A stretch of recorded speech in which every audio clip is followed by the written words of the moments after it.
ఉదయాన్నే తెల్లవారుజామునే లేచి నీళ్ళు పట్టానండి. బయటకు వచ్చేటప్పటికి 6 అయ్యింది. 6, 5:30 ఎంత అయింది. కానీ అప్పటికే తెల్లవారిపోయింది. ఎండ కదండి. సందుకు అడుగుదామని నేను రెడీ అయ్యాను. సందుకు అడిగేటప్పటికి దీంతో పోయడం కదా నీట్గా అయిపోయింది, కానీ ఇంకా నీట్గా చెయ్యాలి. నాకు కాలు చెయ్య ప్రాబ్లం వల్ల కొద్దిగా లేట్గా చేస్తున్నాను. ఎందుకంటే ఉన్న కాలైనా నిలబెట్టుకోవాలి కదా. మనకి బాడీకి కొద్ది ప్రాబ్లం వచ్చిందంటే చాలా జాగ్రత్తగా ఉండాలండి. చాలా ఇదిగా ఉండాలి. ఇన్నాళ్ళు అంతలాగా పని చేసేయకూడదు. నా మొక్కలు చూసుకోవాలి. ఇవాళ ఇంకో ఆ బియ్యం నానబెట్టాను. బియ్యం నానబెట్టి పిండి నూక ఆడదామనేసి బియ్యం శుభ్రంగా కడిగేసి నానబెట్టానమాట. 2-3 సార్లు కడిగాను.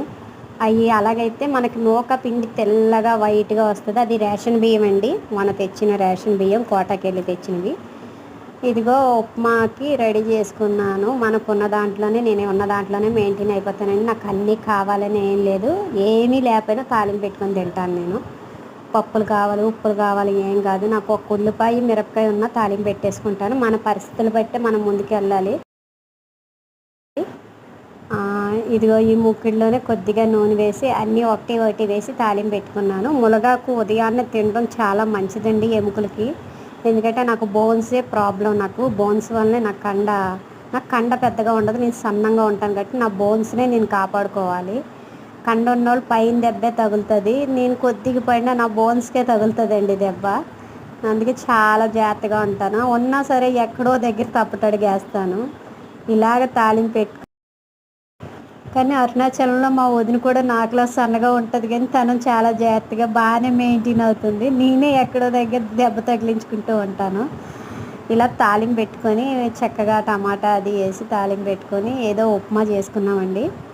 అది కొద్దిగా పలుచగా చేద్దాం అనుకున్నాను, కానీ చక్కగా అయిపోయింది. సేమియా పోసి అది వేసి ఇంకోండి ఇలా కందిపోవడం కాదండి, మునగాకు పొడి వేసుకొని నేను ఆ ఉప్మా తిన్నాను. టేస్టీగా ఉంది, కమ్మగా ఉంది. హోటల్కి వెళ్ళినా ఇంత విందు భోజనం చేయలేదు. హోటల్కి వెళ్ళి తిన్నా ఇంత ఆనందంగా ఉంటుందండి. కాసేపే ఆ 4 గోడల మధ్య, అద్దాల మధ్యన, ఏసీ మధ్యన తిన్నంత వరకు బాగానే ఉంటుంది, కానీ బయటకు వచ్చాక అది తిన్నదంతా బయటకు వస్తుంది. అదే మన ఇంట్లో మన ఫ్యాన్ కింద చక్కగా చల్లగా తింటే ఆ హ్యాపీనెస్సే వేరు. అదిగో బియ్యం ఎండబెట్టానండి.